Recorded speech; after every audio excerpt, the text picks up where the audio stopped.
Welcome to the Assembly of Wanderers Wednesday meetup, our SALT meetup. Thank you so much for joining us.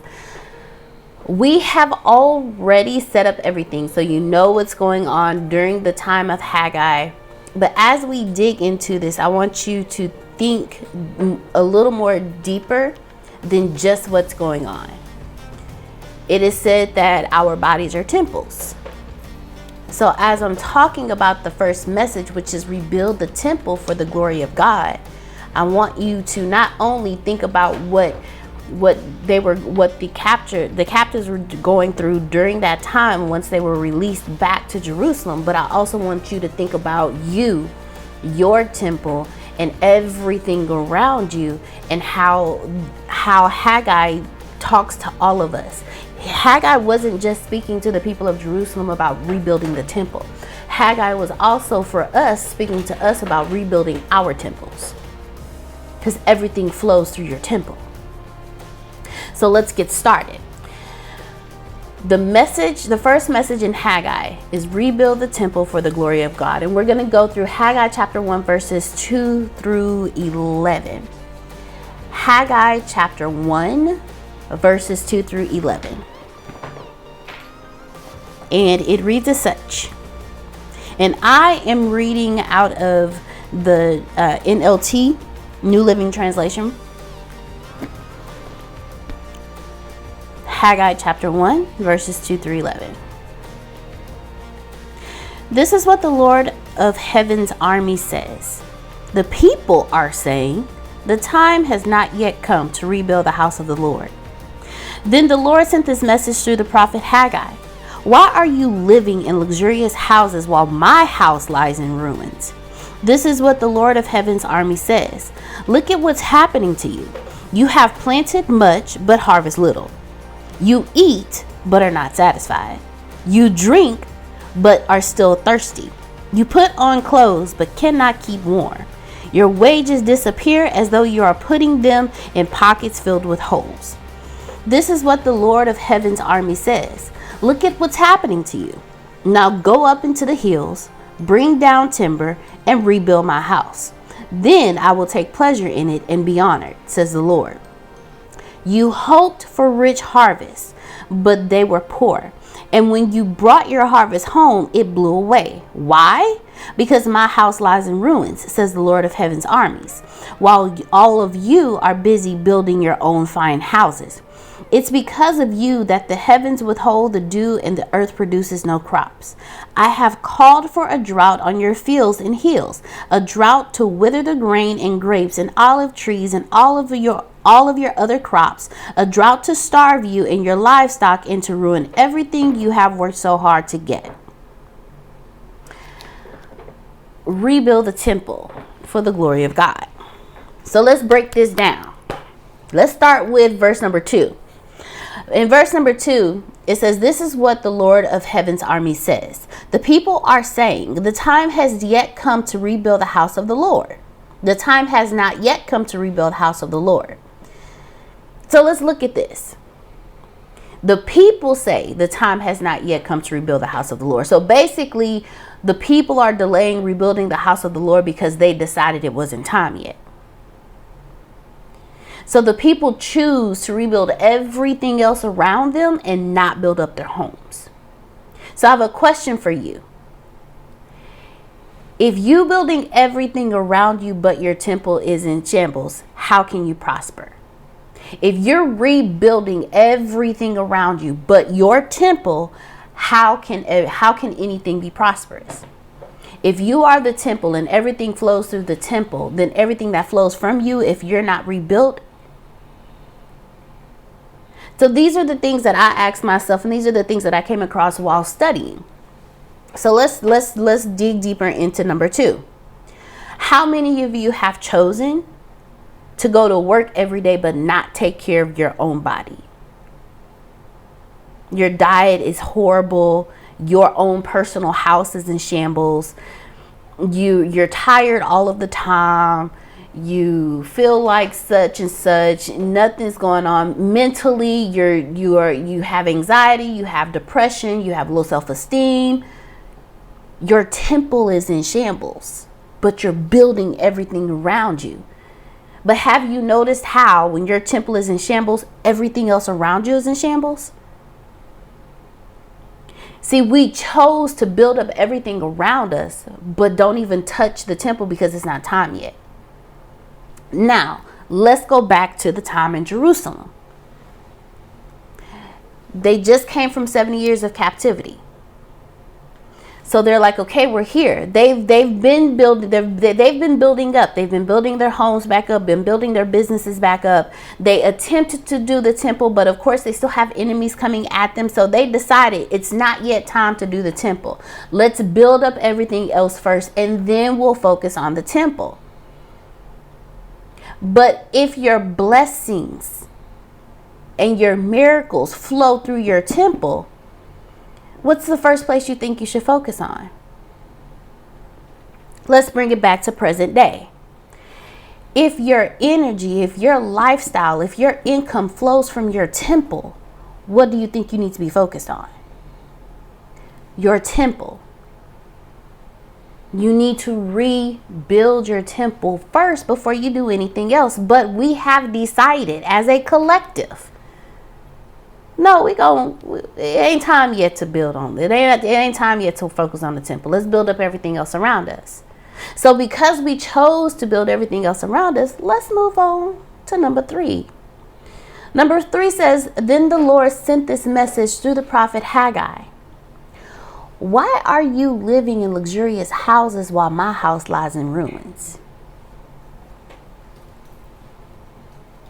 Let's stop there. That's Haggai 3 and 4. Let's stop there.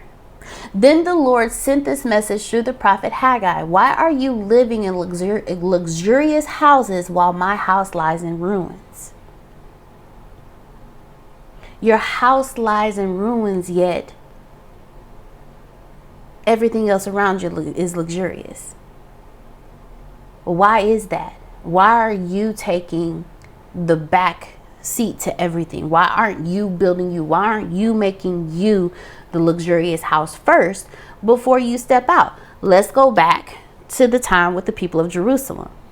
Their houses are luxurious, they're beautiful, they're highly built, but the temple is still in ruin. If your blessings flow from your temple and you don't build your temple, I'm just going to leave that out there in the air for y'all to figure that one out. So let's bring it back. You are building up everything else around you, but you're leaving your temple to lie in rumbles. How do you think you're going to be able to sustain anything if the place where your blessings flow, if your temple is in rumbles? How are you going to sustain anything? And then for God to have to ask you or even send a message, why are you living in luxurious houses while my house lies in ruins? So ask yourself today, why is everything around me built up and luxurious, yet my house lies in ruins? My temple is in ruins. So then, Haggai 1 and 5, this is what the Lord of Heaven's army says. Look at what's happening to you. You have planted much but harvest little. You eat but are not satisfied. You drink but are still thirsty. You put on clothes but cannot keep warm. Your wages disappear as though you are putting them in pockets filled with holes. Now, I'll be the first to raise my hand. How many of y'all have had those moments where you like, there's more going out than coming in? Or literally have been in a situation where you just keep drinking and drinking and drinking and drinking, but you are still thirsty. That has actually happened because your temple lies in ruins. Your temple is not healthy. Therefore, anything that comes from your temple is not going to work. That's what the message that was here. Let's go back to Jerusalem. He's telling them, hey, y'all houses are all the hootie hoo and everything. Y'all, that was the first word that can come out of my mouth, okay? That's the first word I thought of. Your house is all you living in this mansion. You living in this mansion, but my temple, I don't even have, my foundation is still cracked. You have all these luxurious houses, but my walls are not even up. You have you have a roof on your house, but the rain hits my foundation every time it rains. And you haven't noticed, like you haven't paid attention to what's been happening to you. Yeah, you have these luxurious houses, but you plant and you harvest little. So you plant 100% of your harvest, you plant 100% of your seeds, but only 50% of your harvest come back good. You eat, but you're not satisfied. Every time you put a fork of food in your belly, you still sitting there hungry after the fact. You drink and you're still thirsty. Like, you haven't noticed how your abundance is not as abundant as it used to be?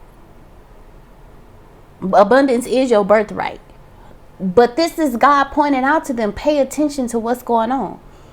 You so focused on rebuilding your houses, but look what's happening to you because your temple is still in rubble. Let's bring it back to today. You go to work 8 to 5. You have a 6-figure income, but by the time it hits your bank, you down to 4 figures. Your temple is still in ruin. All your kids are in school, everything's going great, but yet there's still some unease in the house somewhere. Your temple is in ruin. You pay bills, you make just enough money to pay bills, but you know you make more than that. Your temple is still in ruins. You can't seem to keep food in the house. You can't, whatever you have an appetite for, you cannot ease that appetite. It just keeps coming, and that's no matter what it is. It doesn't necessarily have to be food that you have an appetite for, but you can't quench the thirst. You can't ease that hunger pain. Your temple is still in shambles. And as long as your temple is in shambles, nothing will go right. Because your blessings flow from your temple. Let's go back to the captives. 70 years they've been captured. They've been released. They're back home. They're like, man, we're back home, let's try to build. So what they tried to do is they tried to multitask. They were trying to build the temple and the houses at the same time. See, you can't multitask. You have to focus on one thing. And this is where we mess up at. This is my opinion only. I'm not saying this is fact, but in my opinion, this is where we mess up at. We try to build multiple things at one time instead of focusing on the main thing. And then once that temple is built and is secure and is solid, then we flow outward. But we want to work outward and then work in. You can't work that way. You got to focus on one thing. Build where your blessings flow from first. Build your temples. Let's bring it back to today. You stay thirsty because your temple is unhealthy. You stay hungry because your temple is unhealthy. Your income don't flow the way it's supposed to flow because your temple is unhealthy. You have to rebuild your temple because your blessings flow from your temple. Can't nobody do what you do. But if you are unhealthy, you can't do it either. Everything else will fall into the place it's supposed to be once you rebuild the temple. But until then, verse 6, You have planted much, but harvest little. You eat, but are not satisfied. You drink, but are still thirsty. You put on clothes, but cannot keep warm. How many of you walk around with 2 pairs of socks, a pair of tights and a pair of jeans, an undershirt and a sweater, with a knit hat on, with a jacket, and you still cold? You are literally experiencing what God is telling them at this point. You put on clothes, but cannot keep warm. Your wages disappear as though you were putting them in pockets filled with holes. How many of you, the money hit your account one day and the next day is gone, and you sit here like, I don't know what just happened? That's because your temple is in rubble. You are in rubble. You have to rebuild your temple first, and everything else will flow, because everything flows from your temple.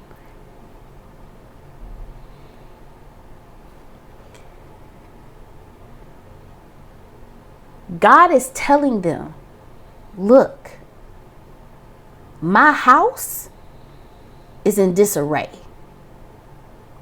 Fix my house. Plain and simple. Because until you fix my house, nothing is going to flow right. But he even went as far as to tell them what to do. So let's bring it back to today. You have that little voice in the back of your head telling you, don't eat that. Don't drink that. You should go to sleep now. You should drink more of this. You should eat more of that. You should pray in the morning. You should meditate more. You should study this particular book. You should study that. You should do this.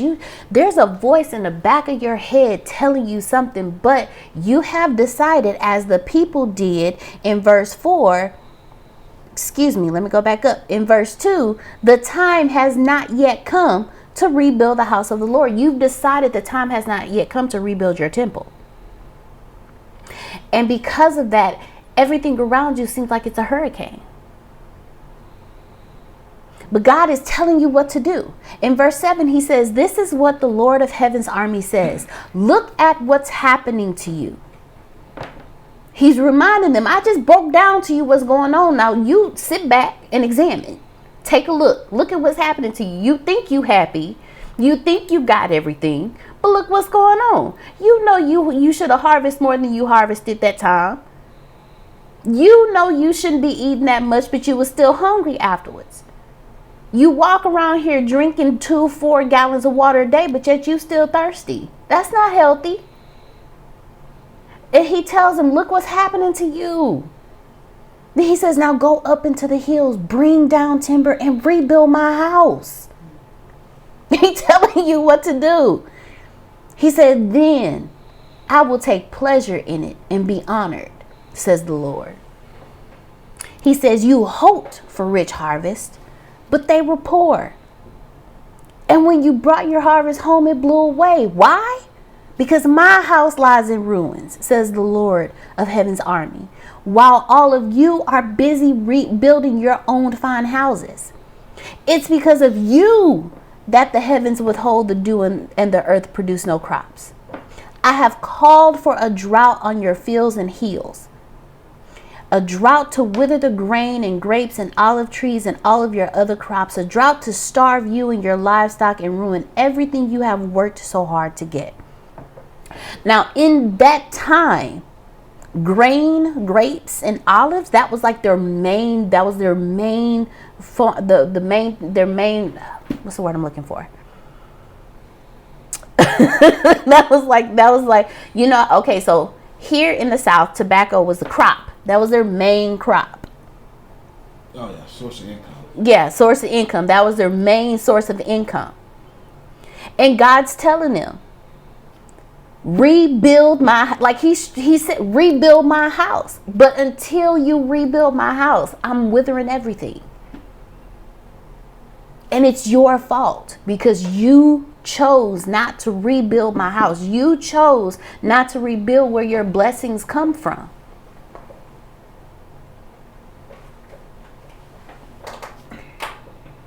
Let's bring it back to today. You hear him giving you directions on what to do to rebuild your house, to rebuild your temple. You hear it, but you chose not to follow it. And because you chose not to follow it, everything you touch withers. What you do bring home, it goes away quickly. And it's not the first time he says this. If you go to Deuteronomy chapter 28,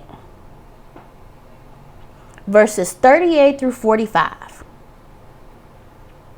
Moses himself speaks of this very thing. He says, chapter 38, you will plant much, but harvest little, for locusts will eat your crops. You will plant vineyards and care for them, but you will not drink the wine or eat the grapes, for worms will destroy the vines. You will grow olive trees throughout your land, but you will never use the olive oil, for the fruit will drop before it ripens. You will have sons and daughters, but you will lose them, for they will be led away into captivity. Swarms of insects will destroy your trees and crops. The foreigners living among you will become stronger and stronger while you become weaker and weaker. They will lend money to you, but you will not lend to them. They will be the head and you will be the tail. There was this old, not old saying, but there was this thing that one of my old pastors used to have us say. And in it, we would say it before church was over. He would say, we are the head and not the tail. We are the top and not the bottom. We are the lender and not the borrower. He had us say this before we walked out. But in Deuteronomy, it's saying the opposite. It's saying you will be the borrower, not the lender. You will be the tail and not the head. So this is not the first time this has been said to us.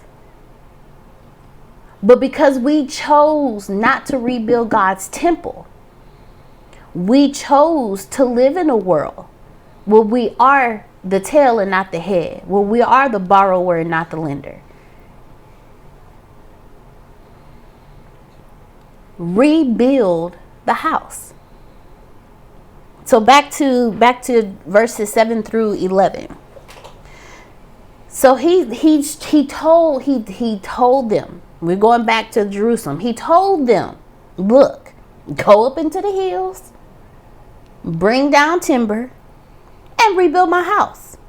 Then I will take pleasure in it and be honored, says the Lord. Because he proceeded with, you hoped for rich harvest, but they were poor, because my house is not built. And when you brought your harvest home, it blew away. Why? Because my house lies in ruins. So while you're busy building your own houses and my house lies in ruins, everything that you put your hands on will not be successful, because my house is in ruins. Let's bring it back to today. You, sir, you, ma'am, you're hearing the directions on how to rebuild the temple, but you're choosing not to. Therefore, everything that you touch is not working. You're stressed out. You're dealing with anxiety, fear, frustration, depression, self-esteem, weight issues. Whatever you're dealing with that's outside of pure joy and happiness, it's because you chose to not rebuild your temple. You are leaving God's house in ruin. And because you're leaving his house in ruin, how can he take pleasure in that and be honored? Let's go back to Jerusalem. He tells them, he breaks it all down to them. He said he's called on a drought for the fields and the hills, a drought to wither the grain, the grapes, and the olive trees, all of their crops. Not just their main crops, their main income stream, but all of the crops. And the drought to starve you and your livestock and to ruin everything you worked so hard to get. So basically, no matter how hard you work, it will not last, because you're leaving your temple in ruins. You are leaving God's house in ruin. Now, I don't know about you, but what I got out of this is that I need to rebuild my temple because it lies in rubble. And when I rebuild my temple, everything else will flow because God will be honored and he will take pleasure in it. So no matter what happens, I have to rebuild my temple. I can't focus on the luxury of the world if my temple, the place where my blessings flow from, is in shambles. And I'm not just saying this. This is all here. It's all here. He said, now go up into the hills. This is verse 8. Go up into the hills, bring down timber, and rebuild my house. Then I will take pleasure in it and be honored, says the Lord.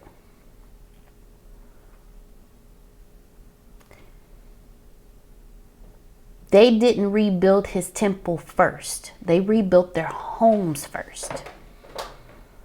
They planted their crops first.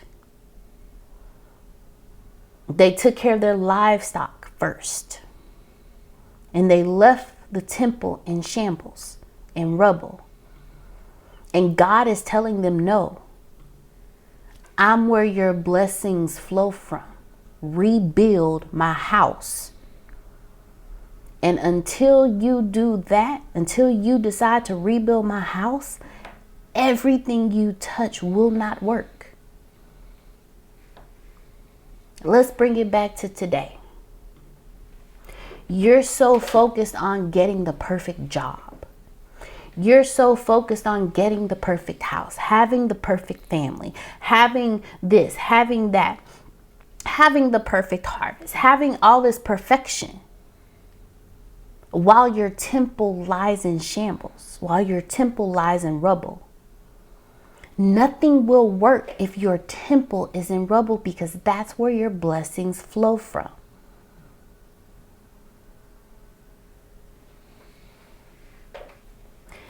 Everything of God flows from the temple. So as long as that temple is in shambles, nothing is going to work. Now let's go back to Jerusalem. For them, the temple is where the blessings came from. God's greatest presence is in the temple. Sins are forgiven in the temple. So they put a lot at stake when they decided. Let's go back up to verse number 2. When they decided that the time has not yet come to rebuild the house of the Lord, they put a lot on the line, because they're telling God, okay, well, God, we really don't need your blessings right now. We really don't need your presence right now. We don't need the forgiveness right now, because all of that flowed through the temple.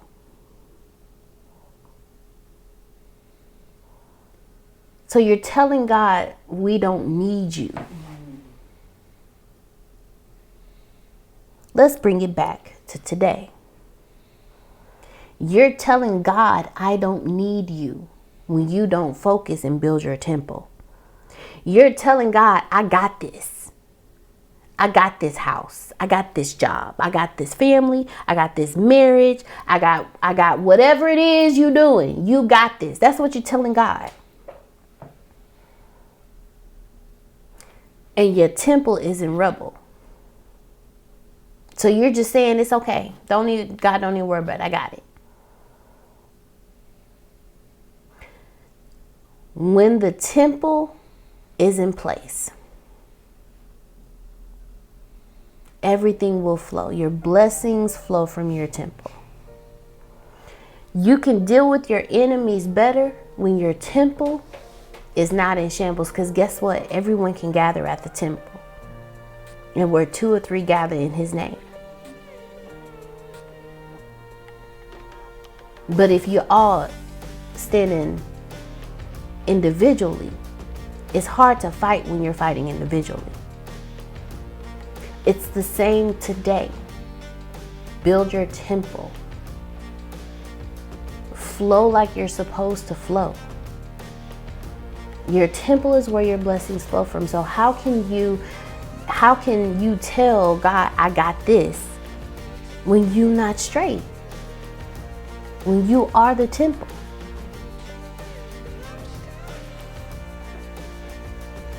So I ask you again,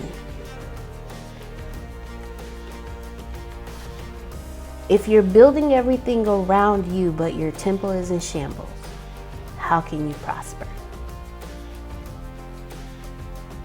So I'll leave you with a challenge. I challenge you for the next week to focus on your temple. Everything that you know you should be doing to rebuild your temple, do it. And at the end of the week, I want you to sit down and I want you to look at the difference between what 1 week of rebuilding your temple has done versus what you've been doing. And I would love to hear how things have shifted for you because you decided to rebuild the temple. Thank you so much for joining us for our SALT meetup. We will see you next week. And thank you for coming and joining us at the Assembly of Wanderers. We look forward to seeing a whole lot more of you. I know that sounded off, but you know what I mean. Thank y'all. Bye. Hey everyone, I want to thank you so much for watching today's studies. I thank you so much. Let me know if you like it, comment. Also, subscribe, follow us, come be a wanderer with us. I absolutely love it here. And the reason being is because I had questions. And with all of the questions I had, I never got answers. I never thought that I quite fit in. And I found a place where I fit in because there's no restrictions, there's no rules. It's just all love and light. No religion. No religion. It is no religion. And that's the other thing about it too. It is no religion. So we have freedom here. We have freedom to study and practice as we choose, how we choose, but we're just a gathering of wanderers. But let me know what you thought. I really enjoyed this Bible study because every time I do a study, it also reveals to me and it's a reflection into me as well as to the things that I need to work on. So as I'm teaching you, I'm learning myself.